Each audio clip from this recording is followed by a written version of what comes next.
어린 시절 학교를 가다 보면 하천에 놓인 다리 5개를 건너야 했는데요. 그 중에 한 개는 수년에 한 번씩 홍수로 뚝이 무너져서 등하굣길에 동네 청장년들이 나와서 어린 우리를 업고 건너주었습니다. 몇 번 이런 일을 거친 후에 대규모 하천 공사를 했고 그 이후 지금까지 아무리 많은 비가 와도 뚝이 무너지지 않았습니다. 학창시절 우리 민족은 993번의 외침을 받았음에도 살아남은 불굴의 민족이라며 자부심을 가져야 된다고 배웠습니다. 확실히 우리 민족은 대단한 민족임에는 틀림없지만 그러나 저는 굉장히 이상한 생각이 들었습니다. 어떻게 그 많은 침략을 받으면서도 왜 더 이상 침략을 받지 않는 방법은 연구해내지 못한 것일까? 그리도 많은 외침이 있었다면 또 쳐들어올 것은 분명한데 왜 미리 방비하지 못했을까? 약소국은 영원한 운명일까? 살수대첩, 귀주대첩, 한산대첩은 우리 민족이 제대로 싸우기만 하면 얼마나 센지 알 수 있는 대목입니다. 실제 고구려 중엽 광개토대왕과 장소왕 때의 힘은 동부가 최고였고 이보다 앞서 백제의 근초고왕은 대륙의 산동반도 일대를 다스렸습니다. 그렇다면 왜 다시 그런 시대를 못 만들고 2000년 동안 약소국으로 있었던 것일까요? 저는 이 점이 굉장히 이상했더랬습니다. 처음부터 큰 나라는 없습니다. 로마 제국은 7개의 작은 언덕에서 시작되었고 미국은 영국의 식민지에서 나왔습니다. 모두가 약소국에서 세계 제국까지 발돋움을 했는데 우리는 왜 엄청난 힘을 가지고도 지난 세월 동안 약소국으로 터지면서 그대로일까? 이것이 저는 배우면서 고민이 되었더랬습니다. 2014년에 나온 국제시장이란 영화에 우리 국민들이 많은 감동을 받았습니다. 전쟁으로 잿더미가 되어버린 나라를 재건하기 위한 우리 아버지 세대들의 눈물겨운 처절한 삶이 황정민이라는 배우의 삶을 통해서 투영이 되었습니다. 고생한 우리 부모님 세대들이 고맙고 자랑스럽습니다. 하지만 저는 이 영화를 보면서도 속이 몹시 상했습니다. 그 처절한 한국전쟁이 충분히 일어날 가능성이 있었고 당시에 방첩대에서 전쟁 징후를 이미 포착하고 상부에 보고를 올렸음에도 춘천을 방어하는 육사단장 김종호 장군만이 전쟁 대비를 했을 뿐 대통령 이하 누구도 대비하지 않아 이 땅이 생지옥이 되었기 때문입니다. 전쟁은 싸우지 않고 이길 수 있는 것이 최고의 전략입니다. 만반의 준비와 훈련으로 전쟁을 미연에 방지하는 힘, 그것이 싸우지 않고도 이기는 힘입니다. 싸워서 터지고 깨지고 죽고 잿더미가 되어서 다시 중흥을 하는 것은 결코 지혜가 아닙니다. 계속 침략받는 것은 우리의 숙명이고 그래도 우리는 살아남아 유구한 역사를 이어갈 것이다가 과연 자부심이고 자랑이어야 할까요? 그래서 우리는 여전히 세계에서 가장 위험한 나라로 있습니다. 6.25 전쟁은 종전이 아닌 휴전 상태로 있고요. 주변 강대국들이 으르렁대는 형세도 그대로입니다. 한반도는 중국 땅이다. 동북공정, 중국에서 그렇게 했고 독도는 우리 땅이다. 일본이 그러면서 언제든지 일촉즉발의 위기 속에 있습니다. 993번이 아니라 994번, 5번, 6번이 줄을 지금 서 있는 상태에 있습니다. 언젠가 터져도 또 엄청난 일이 터질 것입니다. 이런 일들이 반복되면 정치인들이 무능하기 때문일까요? 그래서 우리 국민들이 정치인들을 엄청나게 욕을 합니다. 그런데요, 이 책임은 정치인의 책임만으로 돌리지 못하고요, 우리 모두의, 국민 모두의 책임입니다. 정치 지도자들은 국민으로부터 나옵니다. 그러므로 정치인의 수준은 국민 수준과 똑같은 겁니다. 국민과 정치인은 함께 갑니다. 괴리적으로 다르게 가지 않습니다. 아버지의 수준이 아들을 만듭니다. 어머니의 수준이 자식을 만듭니다. 동네 이장의 수준이 그 동네를 만듭니다. 국민과 정치인은 함께 가는 겁니다. 국민의 수준이 높으면 정치인들도 그 수준에 맞출 수밖에 없습니다. 목사의 수준이 높으면 교인도 그 수준에 맞출 수밖에 없습니다. 정치인들이 무책임하게 정치하도록 국민들이 방관하고 있는 것도, 능력이 없는 사람을 뽑아놓은 것도 국민입니다. 한마디로 말해서 우리는 대한민국이라고 하는 이 틀에 길들여져 있습니다. 학교에서는 인공지능 시대에 살아남을 유일한 창의적 사고보다는 답습하는 암기 교육을 통해 여전히 앵무새를 만듭니다. 여러분, 챗GPT, 챗봇, 이미 외우고 머리 좋은 거는 끝났어요.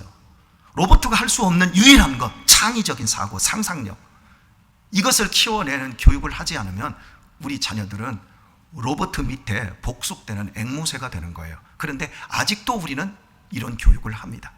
대학은요, 양심과 지성의 전당이기보다는 욕망과 쾌락으로 부패한 사회상을 반영하고 있다라는 비판을 듣습니다.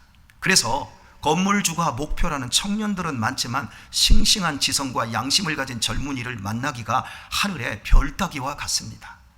고급 관료는 국민을 소돼지 정도로 취급하는 발언들을 하고, 정치인들은 국민보다 더 많이 안다라는 오만으로 군림을 합니다. 아직도 대통령 앞에서, 시대가 어느 시대인데 고급 공무원들은 과거 왕궁의 내시들처럼 굽신거립니다. 선진 언론들은 한국처럼 무딘 펜을 가진 기자들도 없다고 합니다. 대통령 기자회견에서 질문 하나 제대로 못합니다. 세상의 불평등과 가난과 부조리에 견디다 못해 펜을 들고자 기자가 되기보다 배부르고 등 따시게 공부한 강남의 금수저들이 언론사의 뒷배경이 되고 있는 기업과 정치인들을 옹호하는 금력과 권력의 이중대로 전락해 있기 때문입니다. 우리는 분명 국난을 극복했고 선진국을 이루었지만 언제든 전쟁 한 방으로 끝장날 수 있는 현실은 여전합니다. 그리고 안으로는 젊은이들이 스스로 목숨을 끊는 세계 제1위의 자살공화국이 되어 있고, 미국 다음으로 우울증 환자들이 많고요, 세계 제1의 음주 소비국가가 되었고요, 이혼율, 청소년 탈선율, 비혼과 저출산으로 나라의 미래를 버리고 있습니다. 음주 중독, 쇼핑 중독, 게임 중독, 주식과 비트코인 중독, 마약 중독에 이르기까지 속으로 푹푹 썩어가고 있습니다. 중고생들이 원조 교제로 돈을 벌고 동성애가 아무렇지도 않게 판을 치는 나라가 되어가고 있습니다. 온 국민이 이미 짜져 있는 자본시장 안에서 놀러다니고 맛집과 전망 좋은 카페에 다니며 인생을 소비하는 것에 몰두하고 있습니다. 젊은이들이 야망은 없이 특권만 누리려 할 뿐 책임이 없습니다. 벌지도 못하면서 주 소비층이 젊은이들입니다. 20대, 10대를 잡지 않으면 우리나라에서는 장사를 못합니다. 상상력이 실종되었고, 창의력도 없고, 근성도 없고, 패기도 없고, 성실도 없고, 예의도 실종되어 있습니다. 지난 세월 국난을 극복했다고 하는 과거의 자부심만 가득할 뿐, 그리고 계속해서 괜찮을 것이라는 안일함으로 교만만 할 뿐, 통찰력 있게 미래를 준비하지 못하는 현재 대한민국은 언제든 잘못되어도 전혀 이상할 것 없는 상태입니다. 전 세계의 살벌한 흐름으로 봤을 때 이제 소 잃고 외양간 고치는 국난 극복을 이야기하는 일은 더 이상 있을 수 없는 시대에 우리는 살고 있습니다. 무엇을 어떻게 해야 될까요? 이런 거시적인 질문을 던지고 오늘 본문으로 들어가 보도록 하겠습니다. 주님께서 사랑하시는 가정에 느닷없이 병마의 고통이 찾아왔습니다. 병이라는 것은 누구에게나 찾아올 수 있습니다. 언제든 찾아올 수 있습니다. 그러니 병은 불청객이 아닙니다. 죽을 병이 와도 이상할 것이 아무것도 없는 겁니다. 우리는 어차피 죽어가고 있고 죽을 것이기 때문에 죽음에 이르는 병은 결코 불청객이 아닙니다. 당황스럽기는 할 것이지만 이상할 일은 전혀 아닌 겁니다. 언젠가 제 가정에도 이런 일이 올 것이고, 여러분의 가정에도 이런 일이 올 것이고, 더 좁게는 나에게도 죽음에 이르는 병이 찾아와 될 목줄기를 덮을 겁니다. 금주에도 제 위에 누나, 남편이신 매형이 혈액암 판정을 받았습니다. 삶의 질이 이 위에 있다가 밑으로 축 하고 떨어지죠. 불청객 아니에요. 제가 늘 가정 예배를 드릴 때마다 우리 어머니 가셨고 이제 우리 순서입니다. 우리가 1년에 2번 모여서 예배 드릴 때마다 우리는 생각해야 됩니다. 다음번에 궐 없이 다 모일 수 있는 것은 하나님의 은혜라고요. 불청객이 아니에요. 당황스러울 수는 있지만 전혀 이상할 일 아닌 겁니다. 그때 우리는 어떻게 이 부분을 받아들일 수 있을까요? 주님께서 사랑하는 가정, 그 가정 안에 죽음에 이르는 병이 찾아왔지만 그러나 그 가정은 든든한 백이 있습니다. 병든 당사자가 모든 병을 고치시는 예수님으로부터 전폭적인 사랑을 받는 나사로였기 때문입니다. 분명 주님께서 사랑하시는 가정에 병마의 고통이 찾아온 겁니다. 하지만 그들에게는 예수님이 계십니다. 주님께서는 분명히 오실 수밖에 없는 사랑하는 조건이고, 오시기만 하면 그 병은 끝나고 말 것입니다. 그런데 주님께서는 이 병은 죽지 않고 하나님이 아들로 인하여 영광을 얻게 할 병이라고 말씀하시면서 오시기를 이틀이나 지체하다가 결국 죽어 나사로는 이 세상 사람이 아니고 말았습니다. 물론 지난주에 살펴본 것처럼 심부름꾼을 보낸 날 이미 나사로는 죽었습니다. 설령 그렇다 할지라도 예수님께서는 나사로가 죽은 다음 날이라도 오셔야 했는데 전혀 오시지 않으셨습니다. 인간에게는 많은 제약이 있습니다. 시간, 공간의 제약, 그리고 물질적인 부분의 제약, 또 건강의 제약, 또 힘, 이런 부분에 대한 제약이 있지요. 그래서 그 정해진 한계를 넘어가면 인간은 아무것도 할 수가 없어요. 그 한계 중에 가장 절망적인 것, 그것은 죽음입니다. 죽음은 인간이 넘어갈 수 없는 임계점입니다. 인간의 사고로 어떻게 해볼 수 없는 한계치입니다. 주님은 사랑하는 나사로와 그의 동생들과 당신의 제자들을 일부러 이 죽음의 임계점 앞으로 끌고 가시고 계신 겁니다. 왜냐하면 죽음이라는 임계점, 즉 한계치를 극복하기 위해서는 그 방법밖에 없기 때문입니다. 죽음을 이기려면 죽음 앞에 서는 방법밖에 없는 거예요. 가난을 이기려면 가난 앞에 서봐야 되는 거예요. 고난을 이기려면 고난 앞에 서야 되는 거예요. 우울증을 이기려면 우울증 앞에 서야 되는 거예요. 이론으로는 안 돼요. 그 앞에 서서 실제로 그걸 극복할 때 그걸 이기는 거고, 그걸 넘어설 수 있는 거예요. 제가 그래서 우리 아들들에게 해병대를 가라고 하는 게 인생의 고난이라는 임계점 앞에 서봐야 된다. 그리고 그걸 한번 넘어봐야 된다. 넘게 되면 겁이 안 난다. 이렇게 예수님께서는 죽음이라는 임계점을 넘게 하기 위하여 죽음 앞으로 모두를 끌고 가고 있는 겁니다.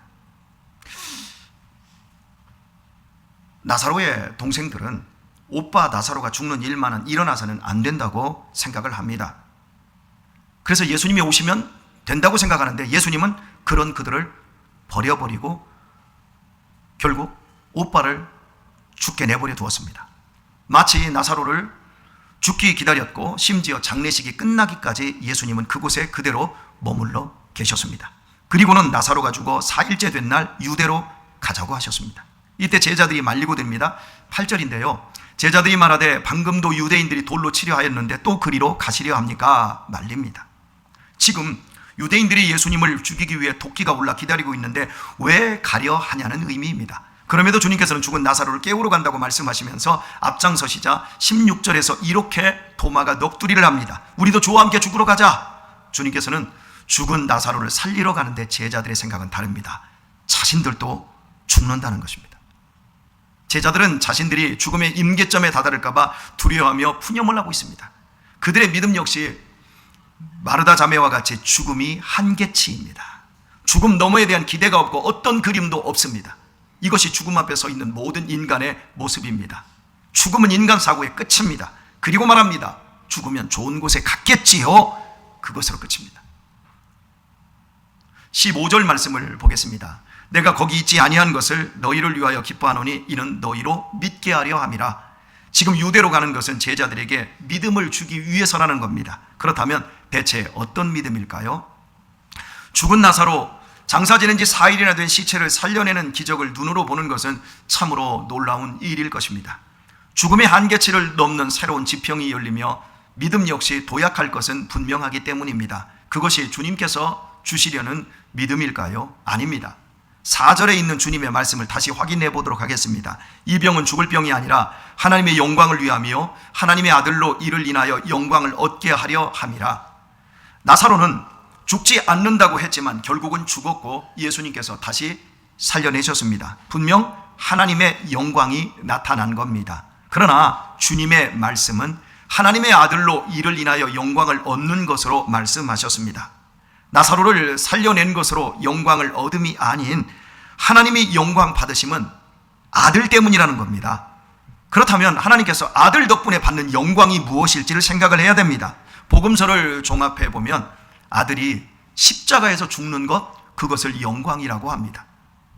당신의 사랑하는 양들을 위해 아들이 목숨을 버림으로 양들에게, 죽음에 갇힌 양들에게 영원한 생명을 주는 십자가가 하나님의 영광이라는 겁니다. 나사로를 살림으로 예수님의 죽음에는 속도가 붙게 되었습니다. 원래 대제사장들의 무리는 이스라엘 최대 명절인 유월절에는 예수님을 죽이지 않기로 했었습니다. 사람들이 너무나 많이 모이고 그들이 예수님에게 열광하고 있기 때문에 이런 상황에서 예수님을 죽인다면 자신들이 역풍을 맞을 것이기에 유월절 이후에 조용히 죽이고자 했습니다. 그런데 나사로 때문에 계획을 바꾸어 예수님을 명절에 죽이게 됩니다. 이유는 이미 죽어서 장사까지 지내고 썩어가던 시체였던 나사로가 유월절에 제사하러 성전에 올라오면 이 소식을 다 아는 사람들이 나사로를 보게 되었을 때 예수님에 대한 군중의 지지와 인기는 폭발할 것이 분명합니다. 그래서 나사로가 올라오기 전에 예수님을 빨리 죽여 없애버리자로 계획을 수정했던 겁니다. 결과적으로 이 죽음으로 우리가 다 알고 있듯이 우리를 위한 대속의 죽음이 완성되었습니다. 뿐만 아니라 이 죽음은 결국 부활의 승리로 이어져 우리에게 영원한 생명을 가져오게 하셨습니다. 이렇게 아들로 인하여 하나님께서 당신의 백성을 구원하게 되었기 때문에 이것이 아들로 인한 하나님의 영광이 된 것입니다. 주님께서 나사로를 살려내셨을 때 그 당사자는 물론 여동생들과 함께 본 제자들은 얼마나 놀라웠겠습니까? 눈속임이 아닙니다. 이 장면을 지켜본 사람들은 이분이 틀림없는 하나님의 아들이심을 알게 되었습니다. 죽음의 임계점을 넘어버리는 참된 믿음이 생긴 겁니다. 그런데 이 믿음은 여기에서 끝나지 않았습니다. 죽음을 죽이실 수 있는 하나님의 아들이 죽임을 당하는 겁니다. 결코 죽을 수 없는 하나님의 아들이 나사로 때문에, 나사로의 일로 인하여서 죽는 겁니다. 죽었을 뿐만 아니라 이미 장사까지 끝내버리고 이미 상당히 부패했던 시체까지 살려내시는 분은 절대 죽을 수 없는 하나님의 아들인데, 이런 하나님의 아들이 메칼없이 힘없이 죽임을 당하는 겁니다. 죽으실 수 없는 분이 죽는 겁니다. 왜요?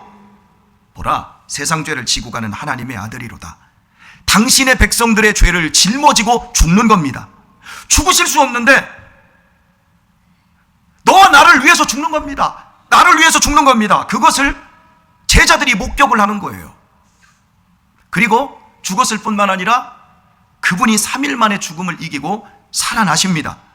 아들을 통해 성경에 약속되었던 하나님의 구원이 성취된 것입니다. 이 모든 과정을 지켜본 사람들, 그 제자들의 마음에 어떤 믿음이 생길까요, 여러분?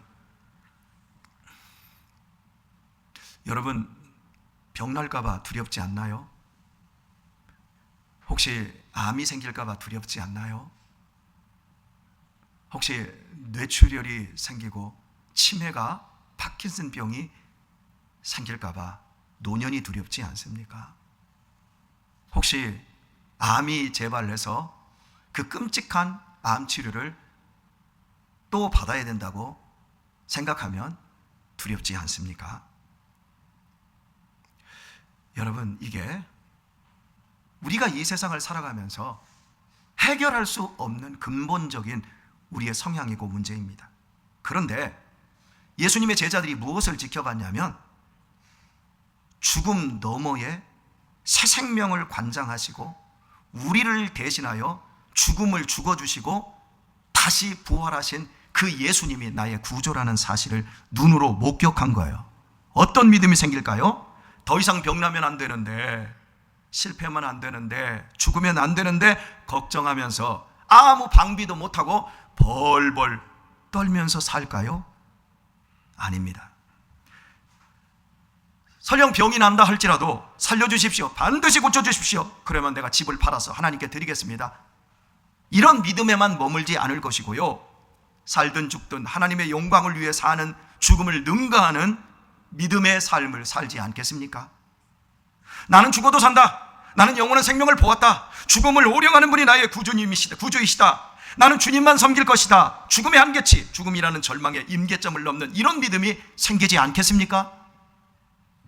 그 결과 예수님의 제자들은 초대교회를 향한 대핍박 속에서도 복음을 전하며 이렇게 죽으러 가자 했던, 죽음에 벌벌 떨었던 이 제자들이 사도 요한을 제외하고 모두 순교할 수 있는 용기 있는 믿음으로 바뀌었던 것입니다. 우리는 매일매일 전쟁을 치르고 있습니다. 이 전쟁은 눈에 보이지 않는 영적 전쟁입니다. 매일매일 우리의 생명을 누리고 있을 뿐만 아니라 우리의 영혼을 침체와 절망에 빠뜨리려는 악의 세력이 도사리고 있습니다. 우리가 하나님의 자녀이지만 언제나 좋은 일만 있는 것 아닙니다. 때로는 이해할 수 없는 고난이 있습니다. 전혀 생각하지 못한 일로 우리를 절망하게 만들 때도 있습니다. 깊은 침륜에 빠져 죽고 싶을 때도 있습니다. 이런 일이 일어나는 이유가 무엇입니까? 왜 감당 못하는 고통에 처박히는 것입니까? 우리 수준으로 생각하던 하나님을 훨씬 뛰어넘는, 우리 수준으로 생각할 수 있는 것은 안 다치고 병 안 들고 힘들지 않고 고난이 없고 이것을 다 막아주는 하나님, 이런 수준으로 생각하던 하나님을 훨씬 뛰어넘는 영광의 하나님을 경험케 하여 우리 믿음의 한계점을 높여주기 위한 것입니다. 인간은 본성상 신앙을 편안한 것으로 생각하고 아무런 갈등이나 염려가 없는 행복으로만 신앙을 갖고자 합니다. 이런 자기신념과 이성적 동의로는 죄와 죽음을 이기는 것은 불가능합니다. 이 영적 전쟁에서 믿음으로 기뻐하며 우리의 삶을 아름답고 농밀하게 만들어가는 일은 거의 불가능합니다. 오늘 본문에서 예수님께서 사랑하는 제자들을 죽음의 자리로 끌고 가신 이유 다시 한번 확인합니다. 이제 얼마 지나지 않아 목숨을 건 영적 전쟁이 시작될 것입니다. 예수님은 사역을 마치고 승천하실 것이고 동시에 제자들은 초대교회를 이끌며 죄와 죽음이 지배하는 온 세상을 향해 복음의 포화를 날리며 영적 전투를 시작하게 될 것입니다. 지금까지는 예수님께서 보호해 주시면서 3년 동안 온실 속에 화초처럼 제자들이 있었지만 그런 믿음으로는 결코 이 숨막히는 영적 전쟁을 수행할 수가 없습니다. 힐링하고 덕담하는 기분 좋은 소리나 하는 믿음으로는 어림도 없습니다. 그들에게는 새로운 믿음이 필요했습니다. 그래서 나사로가 죽고 이런 나사로를 주님께서 살려내시고 이로 인해 주님의 죽음은 가속화되고 결국 부활이 이어집니다. 그리하여 신앙의 지평이 죽음 앞에서 멈추지 않고 죽음 너머의 부활의 능력까지 약속되어 있음을 보여주신 것입니다. 주 안에서 사랑하는 교우 여러분, 죽음과 슬픔으로 한탄하는 땅에서 우리 믿음의 지평은 가난을 이기고 병을 이기고 성공하는 정도가 아닙니다. 영원한 생명에 있습니다. 영원한 삶에 있습니다. 죽음에 굴하지 않고 가난에 굴하지 않고 절망에 굴하지 않는 삶 자체의 능력에 있습니다. 우리의 오감과 우리의 의식을 초월하는 하나님의 영광이 내 믿음 속에 있습니다. 죽음이 한계점이 아닙니다. 우리의 믿음은 여기 현재와 죽음 넘어 영원한 미래의 복락을 포함하고 있습니다. 사람들은 인생을 땜빵식으로 살아갑니다. 염려하면서 염려를 벗어던지지 못합니다. 걱정하면서 걱정을 버리지 못합니다. 5천년 동안 외세의 그 많은 침략을 당하고도 대한민국이 여전히 약속인 것처럼 사람들은 자신의 삶을 통해 배우지 않으며 다람쥐 쳇바퀴 돌듯 소비만 하다가 인생을 땜빵식으로 살다가 쪽내고 있습니다. 그러나 예수님이 우리에게 주신 믿음은 이런 믿음이 아닙니다. 예수님 믿는 생활은 사치품이 아닙니다. 교양이 아닙니다. 종교적 유의가 아닙니다. 생존과 생명과 운명에 관계되는 문제입니다. 돈은 악이 아닙니다. 돈이 많은 것은 잘못된 것이 아닙니다. 편안함은 죄가 아닙니다. 부유함은 악이 아닙니다. 건강한 것, 그거 잘못 아닙니다. 그러나 부와 돈이, 편안함이, 건강이 주님 앞에 가는데 장애물이 되고 있고 하나님이 주시는 영원한 천국을 내 마음과 삶에 소유하지 못하게 만든다면 그것은 불행한 것입니다. 가난은 서글픈 것입니다. 맞습니다. 실패는 아픈 것입니다. 병은 괴로운 것입니다. 그러나 그 고통과 가난과 실패와 병으로 인하여 예수님을 생명의 주로 죽기 살기로 붙잡게 만들 수만 있다면 이는 천국을 소유하는 행복한 일이 되는 겁니다. 이 믿음을 소유한다면 삶의 고통과 죽음의 위협에도 굴하지 않는 실력으로 세상을 이기게 될 것입니다. 이것이 근본적으로 우리 자신을 고쳐내는 일입니다. 그런데 우리는 주변의 환경만 바꾸려고 하지 내 자신은 안 바뀝니다. 그리고 편안해야 되는데, 성공해야 되는데, 건강해야 되는데, 그러면서 벌벌벌 떨면서 성공도 못하고 건강치도 못하고 인생을 그냥 허비하는 거예요. 오늘의 말씀을 맺겠습니다. 우리의 인생의 목표는 고통 없는 삶에 있지 않고 삶 자체의 회복에 있습니다. 하나님의 영광이 나타나는 삶의 회복에 있는 겁니다. 믿음으로 세상에 잡다한 것을 움켜쥐는 것이 아닌 진리이신 주님으로 인해 죽음을 능가하는 사람으로 성장하는 것입니다. 예수님께서 당신의 죽음을 통해 우리에게 주시고자 하는 영생에 이르는 믿음이 있다라는 것 아시지요? 죄와 사망과 저주와 한탄과 허무와 후회와 슬픔에도 결코 인생이 쫑나지 않는 참된 믿음이 있다라는 거 아시지요? 어떤 상황에서도 보람되고 생명력이 있고 소망과 기대로 가득하고 범사에 감사하며 항상 기뻐하며 죽음의 길이라 할지라도 기꺼이 나아갈 수 있는 참된 믿음의 눈을 뜨시기를 축복합니다. 이 세상이 보여주는 가치를 넘고 죽음의 임계점을 넘는 생명, 그 영원한 생명의 눈을 뜨시기를 바랍니다. 그렇게 눈이 뜰 때 우리는 이 세상의 가치체계를 넘는 근본적이고 본질적인 삶 자체의 회복이 일어날 것입니다. 남은 생에 물질의 유혹과 염려와 근심과 상처와 아픔과 고통과 죽음의 유혹과 공포를 잠재우는 하나님의 영광을 나타내는 그리스도인으로 승리하며 살다가 때가 되어 불청객같이 죽음이 찾아오는 날 단번에 기쁨으로 천국으로 이사하실 수 있길 예수님의 이름으로 축원드립니다.